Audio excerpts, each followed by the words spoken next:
Dans un monde où les ressources ne sont pas inépuisables, jeter des meubles peut paraître paradoxal. En Allemagne, on estime à 100 millions les pièces de mobilier dont les gens se débarrassent tous les ans. La moitié d'entre elles finissent à la benne. Notre objectif est de changer cet état de fait. Un de nos problèmes majeurs est la surconsommation. Nous utilisons plus de ressources que nous n'en produisons. L'industrie du meuble se mobilise et apporte des idées novatrices pour lutter contre la culture du tout jetable.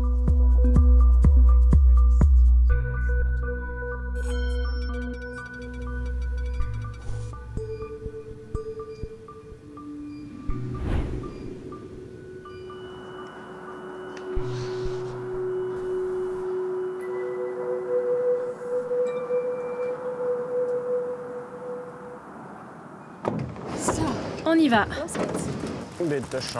Tanja Traut et ses collègues de Light Living ont du pain sur la planche.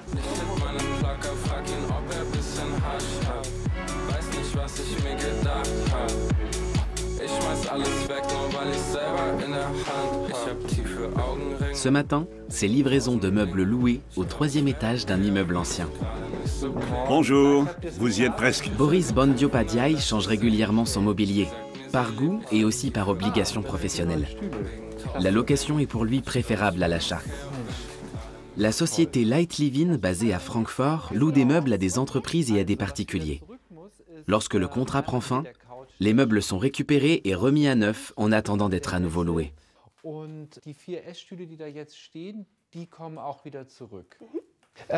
Juste une chose, je voulais vous signaler une éraflure ici, dans le coussin. Ce n'est rien du tout. Ne t'en fais pas, ce sont des choses qui arrivent. On va s'occuper de le remettre en état. Nos meubles sont assurés pour la durée de la location. Je peux donc rassurer mon client qui n'a pas à s'inquiéter s'il arrive quelque chose. Nous allons emmener la chaise à l'atelier où elle sera réparée et préparée avant d'être remise en circulation. Boris loue de nouveaux meubles tous les 3 ou 4 mois. Il est architecte d'intérieur et utilise son appartement comme vitrine pour présenter à ses clients différentes possibilités d'aménagement. Ces meubles me permettent, relativement rapidement, de me faire une opinion, sans que j'aie à investir de sommes extravagantes. C'est le principal avantage de la location. Souvent, on hésite entre 2 tables ou entre différentes chaises qui peuvent coûter plusieurs centaines d'euros, ou même plusieurs milliers d'euros. Ce système rend tout cela plus simple et nous évite de devoir acheter des meubles et de nous en débarrasser. Tous les ans, les consommateurs européens achètent 10,5 millions de tonnes de meubles. Environ la même quantité atterrit dans les déchetteries ou à la poubelle. 10% seulement des meubles sont recyclés. Plutôt que de devoir jeter ses meubles, Boris privilégie la location.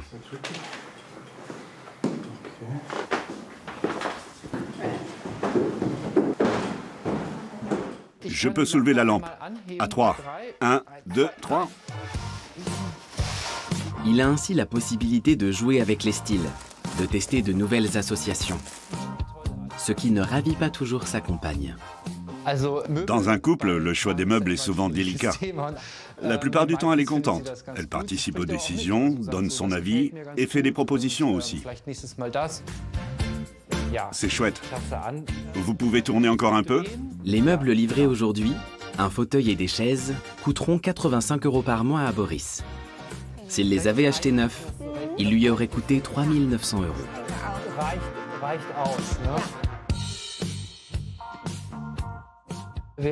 J'ai essayé avec 2 fauteuils différents. J'aimerais voir ce que ça donne avec un canapé maintenant. Je me demandais si tu pouvais me montrer le genre de canapé court que vous proposez. Oui. Light Living compte parmi ses clients de nombreux employés expatriés, des navetteurs, des diplomates, mais aussi des étudiants. Ils peuvent louer des sets complets au mois ou alors choisir leur mobilier à la carte. En gros, pour une durée de 2 ans, j'estime une location moyenne à 150 € par mois pour un logement d'1 ou 2 chambres. Mais tout est modulable en fonction des désirs des clients. Nous pouvons aussi offrir un service plus ciblé et faire des propositions à partir du budget. La plupart de leurs clients vivent dans de grandes agglomérations, comme à Francfort. C'est dans une zone industrielle non loin de là que la société a son siège. Nettoyer et réparer plutôt que jeter. C'est Daniel Ishikawa, le directeur, qui est à l'origine de ce concept. C'est la livraison pour Bad Soden.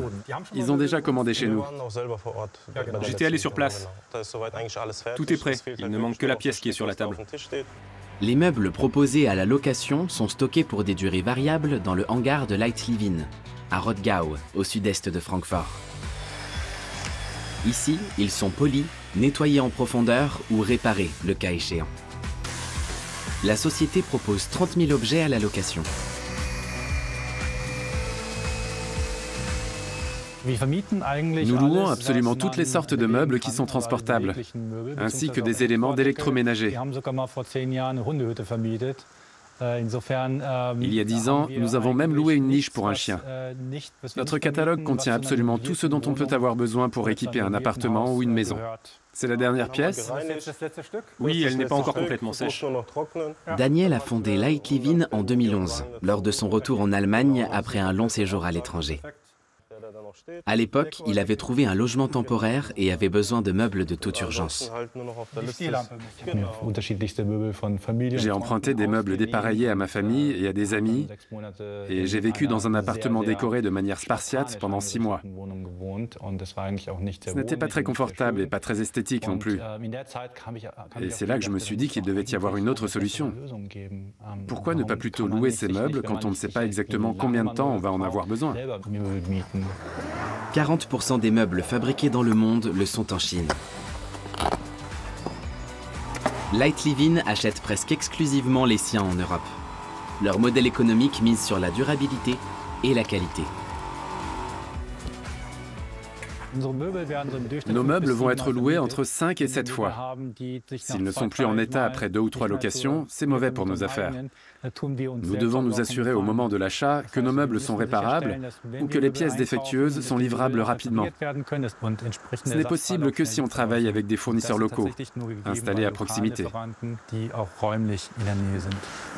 Des circuits courts et des réparations. Les avantages pour l'environnement sont multiples.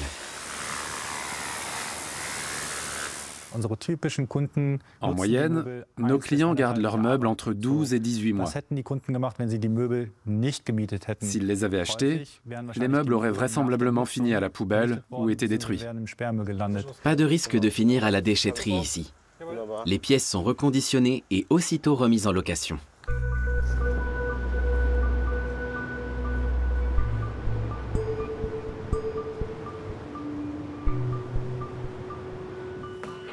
Salut. Salut! Viens voir. Ce carton contient plus de 4 kilos de déchets recyclés. C'est la nouvelle chaise Eternity. La société de fabrication de meubles Mater siège à Copenhague. Si l'on en croit son directeur, Ketil Ordal, les meubles se doivent d'être respectueux de l'environnement et dans le cas de la chaise Eternity, ils doivent être durables. La chaise Eternity est fabriquée à partir de déchets de bois et d'appareils électroniques recyclés. Presque chaque nouveau produit proposé par le fabricant de meubles est d'abord soumis à l'expertise de la famille Ordal. Pour Hille, l'épouse de Ketil, il est indispensable que les meubles recyclés à partir de déchets s'intègrent harmonieusement à son intérieur et à ses matériaux naturels. Elle me plaît beaucoup. J'aime beaucoup l'aspect marbré. Ketil nous apporte constamment des meubles de Mater et nous devons décider s'ils correspondent au style de la maison ou pas. Je suis ravie qu'ils travaillent chez Mater parce que leurs meubles sont magnifiques et ça ne pose jamais trop de problèmes.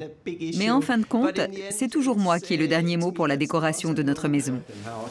Ketil a pris la direction de la petite start-up danoise Mater il y a tout juste 3 ans. Il a préféré cette option à l'offre très lucrative que lui faisait une enseigne de meubles internationale bien connue. Un choix cornélien. C'est en fait autour de cette table que j'ai finalement pris ma décision. Mon fils cadet Casper a eu cette phrase qui m'a fait réfléchir. Mais papa, si je comprends bien, Ce projet va laisser une empreinte positive sur la Terre. En fait, c'est beaucoup plus qu'une affaire de meubles. Et c'est là que j'ai eu le déclic.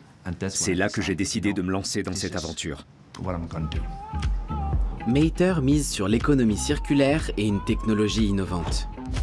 Depuis sa création, la société développe des meubles à partir de bois et de tissus recyclés. La chaise Océan a été la première. La chaise Océan est fabriquée à base de filets de pêche recyclés. Nous avons créé un partenariat avec la société qui récupère les filets en mer et qui les transforme en granulés. Nous injectons ensuite cette matière première dans des moules pour fabriquer notre mobilier. En 2022, ce sont 5 tonnes de déchets retirés de la mer qui ont servi à produire cette gamme de meubles. Mater a su allier économie circulaire et design.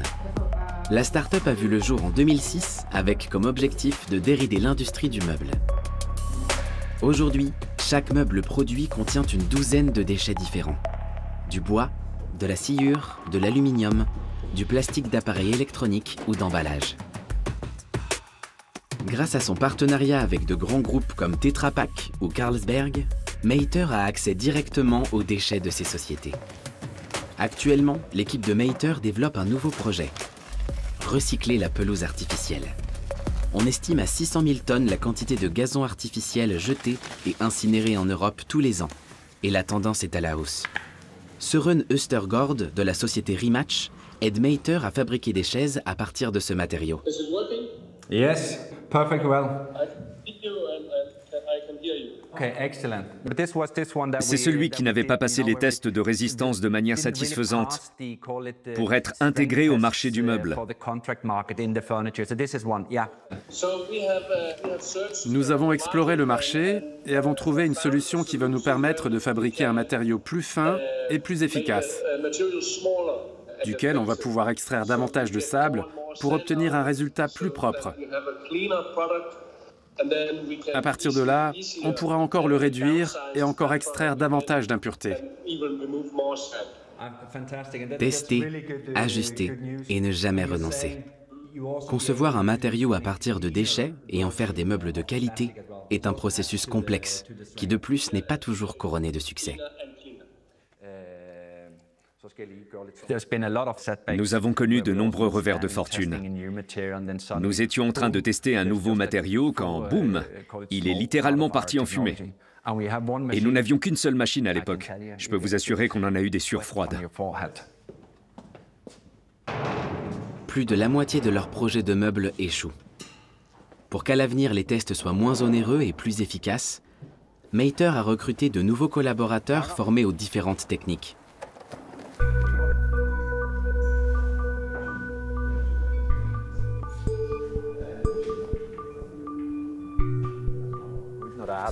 C'est ainsi que Boussola Renest Adeboussoui, une ingénieure de 27 ans pleine d'ambition, a rejoint l'entreprise en tant que directrice Green Tech. Comme chez Mater, tout le concept repose sur le recyclage. Kettil emmène Boussola à la déchetterie la plus proche. Faire quelque chose à mon échelle me permet d'avoir le sentiment d'œuvrer dans le bon sens. Ce n'est pas ce qui va sauver le monde, mais j'espère pouvoir me rendre utile et améliorer les choses. Ce genre de déchets plastiques récupérés sur des appareils électriques sert de matière première à la fabrication de chaises chez Mater. Je vois qu'il y a pas mal de déchets ici. Au niveau planétaire, les déchets électroniques sont ceux qui connaissent la plus forte croissance. Et nous les utilisons beaucoup. En 2020, 4,7 millions de tonnes de déchets électroniques ont été produits en Europe. Cela signifie que chaque citoyen européen a généré 10,5 kg de déchets électroniques en une année. La philosophie de Mater est de récupérer les déchets les plus dommageables pour l'environnement et de les transformer en un bel objet, tout en faisant du bien à la planète. Son principal défi est de parvenir à trouver les proportions idéales dans les différents matériaux. Comme le matériel de base n'est pas entièrement homogène, il est difficile de garantir une finition parfaitement équilibrée, comme cela aurait été le cas si nous avions travaillé un matériau vierge, comme le bois. Mon rôle est de trouver comment concevoir des matériaux de qualité qui nous permettent de produire nos meubles de manière satisfaisante. Afin d'optimiser le processus, Bussola doit se rendre sur le site de production de Mater.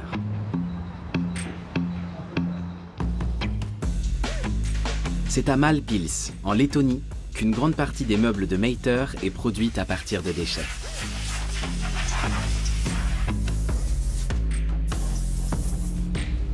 La mission de Bussola est de planifier la transformation des déchets. Elle a toujours rêvé de développer des produits pour une économie circulaire. Ici, on allie pelures de grains de café compressés, sciures et plastique. Les déchets compressés ou broyés sont fournis par des sociétés de recyclage. Dans ce hangar, on les transforme en un matériau prêt à être travaillé.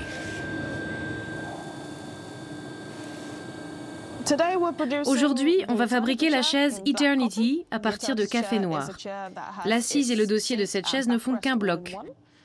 Il est principalement composé de plastique, dans ce cas il s'agit de déchets électroniques post-consommation, de pelures de café, qui sont des déchets post-industriels, et d'un peu de couleur. Ce mélange constitue les ingrédients d'une technologie innovante baptisée Matec, fruit d'années de recherche et de tests. Le mélange de matériaux se compose de fibres naturelles comme la sciure ou la pelure de café et de liants en plastique. Une fois chauffé, il forme une masse qui se prête au pressage de meubles. Ce genre de traitement est encore en phase d'expérimentation. Les procédés continuent d'être améliorés. Aujourd'hui, j'observe comment les mélanges sont effectués. J'évalue aussi si nous avons besoin de davantage de rayonnage pour éviter trop de déplacements aux ouvriers. Les machines du site de production laiton fonctionnent à l'énergie hydraulique. Le matériau produit permet de réduire les émissions de CO2, puisqu'il utilise des produits existants plutôt que de nouvelles ressources. Le produit fini a une structure proche de la pierre. Il est souple comme le bois et tout aussi solide et hydrofuge.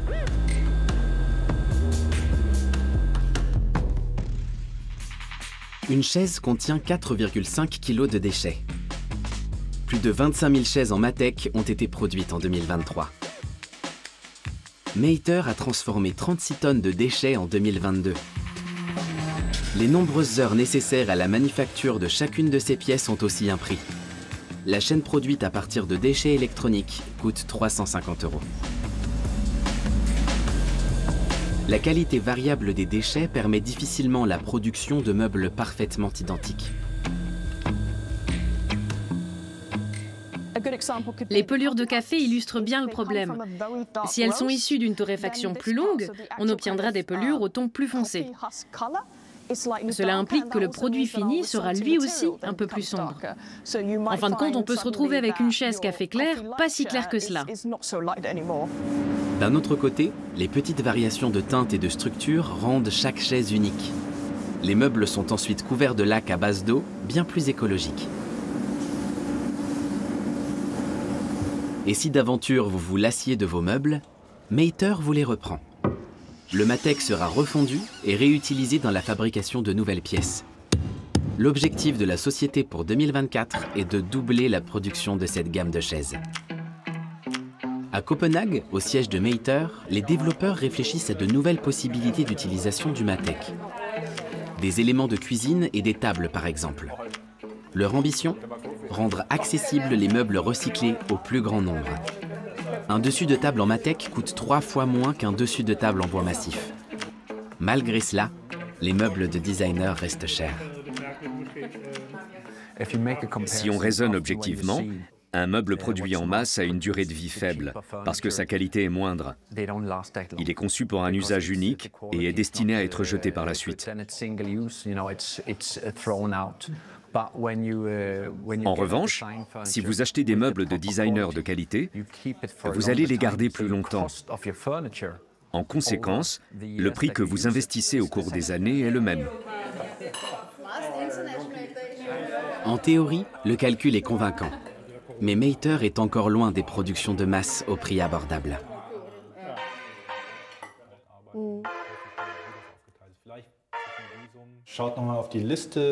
Voyons la liste. Les références entourées indiquent les meubles qui vont être livrés pour créer une ambiance plus cosy au bureau. C'est ça l'objectif aujourd'hui. Pour le rendre encore plus accueillant. La société de location Light Living prépare une livraison.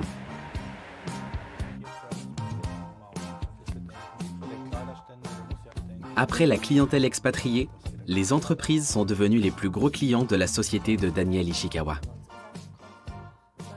Il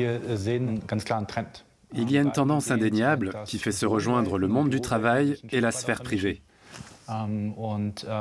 Les bureaux se font plus confortables. On voit de plus en plus d'espaces de travail, pas uniquement équipés de bureaux et de chaises, mais aussi de salons, voire d'espaces créatifs.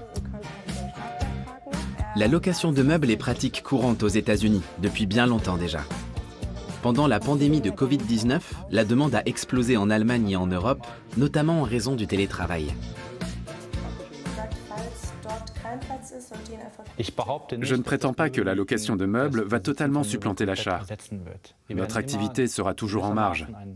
Mais nous progressons, grâce notamment aux personnes qui ont besoin de davantage de flexibilité dans leur quotidien et qui, de fait, sont à la recherche de concepts qui correspondent à leur mode de vie. Chez Light Living, tout n'est pas encore parfait non plus. La société réfléchit à une solution plus écologique pour ces emballages. Pour les protéger de la poussière et des taches, les meubles sont emballés sous film plastique indéchirable lors de leur stockage et de leur transport. Les alternatives plus durables n'ont pas fait leurs preuves. En attendant de trouver mieux, Light Living dépose les emballages usagés dans une usine de recyclage où le plastique est transformé.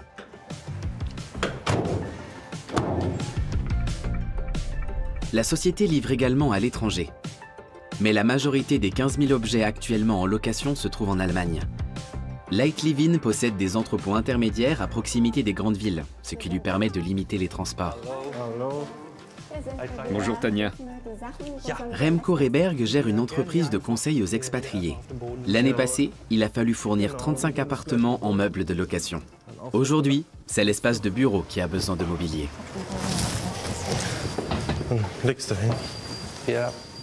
Il nous faut de la souplesse. Nous avons installé des bureaux temporaires ici pour 6 à 12 mois. D'un point de vue économique, il serait stupide d'acheter des meubles avant de savoir précisément ce que nous allons en faire par la suite. On va remplacer le tapis. Pour la petite lampe, on va voir où la placer au mieux. Où sont les prises? Il y en a par là, dans ce coin. Super, ça nous laisse de la marge. On va faire des essais et on décidera. Pour Remco, le gros avantage de la location par rapport à l'achat, c'est qu'il fait l'économie de la décoration, des réparations et de la revente.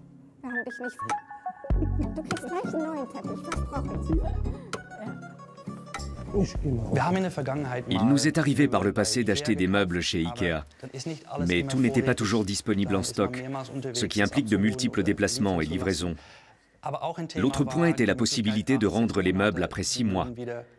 Nous avons même tenté de les offrir, mais nous n'avons trouvé aucun acquéreur. C'est très pénible quand on sait qu'ils sont en bon état et qu'ils pourraient encore servir, mais qu'on n'en a plus l'usage. Remco proposait gratuitement 12 armoires de classement en bois et métal. Personne ne s'est manifesté. Pas si loin. Un peu plus à gauche. Parfait. Tous les mois, Remco paye 240 € de loyer pour un salon, des bureaux réglables en hauteur et des chaises de bureau. Pour une année, son mobilier va lui coûter 2 900 €. Acheté neuf, les mêmes meubles lui auraient coûté 14 000 €.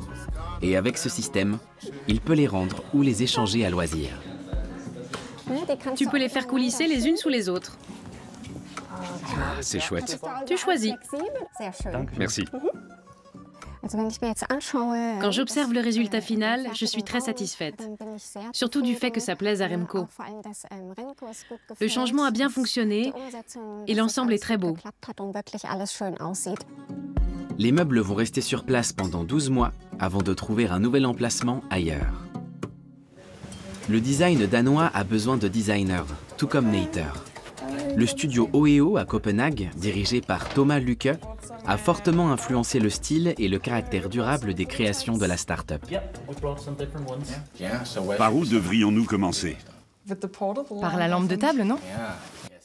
Neiter discute de ses prototypes avec l'équipe de designers. La première série de lampes à base de Matek va bientôt être mise sur le marché. Mais le matériau recyclé connaît des limites. Cette tige sera aussi en Matek? Nous n'avons pas encore pris de décision. On y réfléchit, mais ça pourrait poser un problème. Pour le moment, elle ne sera pas en Matek, parce qu'elle serait trop fragile. La tige est trop longue et fine pour être moulée dans un matériau composite. On n'a jamais rien fait de tel. On se demande aussi si elle sera suffisamment stable. Donc pas pour le moment, mais à l'avenir, j'espère.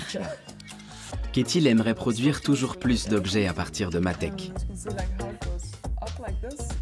Pour le moment, l'entreprise fabrique 40% de ses meubles à partir de matériaux recyclés. La tendance est à la hausse. L'idée est de transformer les déchets pour enrayer la déforestation. Le véritable défi que nous avons à relever aujourd'hui est celui de la course à la consommation. Cela se traduit pour nous, industriels, par le devoir de convaincre nos partenaires designers et aussi nos clients de la nécessité de passer de matériaux vierges à des matériaux recyclés. Toutes les entreprises ne sont pas encore aussi avancées dans cette voie que Mater. Mais il existe différentes façons de soutenir l'industrie du meuble durable.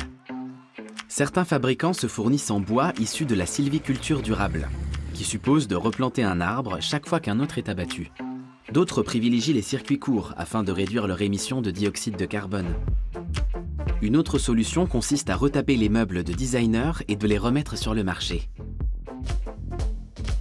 Enfin, certaines entreprises se chargent de récupérer les meubles usagés et les distribuent gratuitement à ceux qui en ont besoin. Autant de bonnes idées qui font du bien à la planète. En Lettonie, on est occupé à la conception de la nouvelle lampe. Boussola et sa collègue Annika Ausschilt testent différentes teintes. Il est temps pour le Matek de prendre des couleurs. Si on teste le jaune, je dirais qu'on devrait faire 2,5 mesures de jaune, puis une demi, parce que je n'ai aucune idée de son rendu. Pas à pas, elle augmente la quantité de colorant dans le matériau. Il n'y a aucune donnée exploitable pour le moment. La seule solution est de multiplier les tests encore et encore. On aimerait que le colorant jaune apporte un peu de chaleur et un peu de clarté au matériau. On approche lentement de la teinte que nous aimerions obtenir, mais pour le moment, on est toujours dans le gris. On va essayer d'y ajouter un peu de peps. Tout doucement, le produit obtenu se rapproche du résultat escompté. Le travail d'un matériau conçu à partir de déchets recyclés exige beaucoup de persévérance. C'est un jaune bien marqué. Vraiment marqué. La différence est énorme. Je trouve ça passionnant quand quelque chose censé fonctionner sur le papier ne fonctionne pas en pratique et nous force à jouer les détectives pour comprendre où ça coince, quels paramètres on a occultés, comment optimiser les choses et quels ajustements faire. D'une certaine manière, c'est ce qui donne du piment à notre travail. Créer des meubles intemporels et résistants à partir de déchets, c'est pour Boussola la voie à suivre à l'avenir. Ainsi, se loger de manière durable ne sera plus une utopie. Et les projets immobiliers comme Living Places à Copenhague pourront voir le jour. Ces habitations ont presque atteint la neutralité carbone. Voici le salon. Les meubles sont durables, souvent de chez Mater. Lone Pfeiffer, la responsable du projet, fait visiter.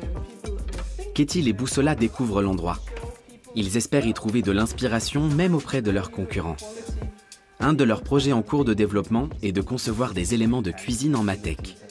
Si dans votre cuisine, un élément est abîmé ou un appareil tombe en panne, vous pouvez scanner ce code, contacter la société et quelqu'un viendra le réparer ou le retaper. C'est très intéressant pour nous aussi parce que nous allons dans le même sens. On se demande comment on pourrait tracer l'origine des matériaux. Où est produit le café? Où sont fabriqués les tissus? Chaque pièce de la maison offre de nouvelles possibilités. Ketil a sa propre vision de ce vers quoi l'industrie du meuble devrait tendre.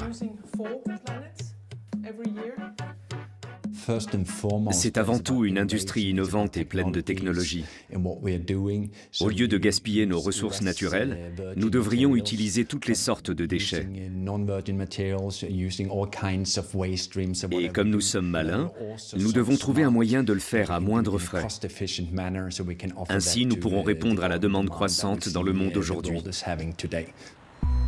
Produire moins de déchets grâce à des meubles durables. Notre façon de consommer aussi peut façonner le monde de demain.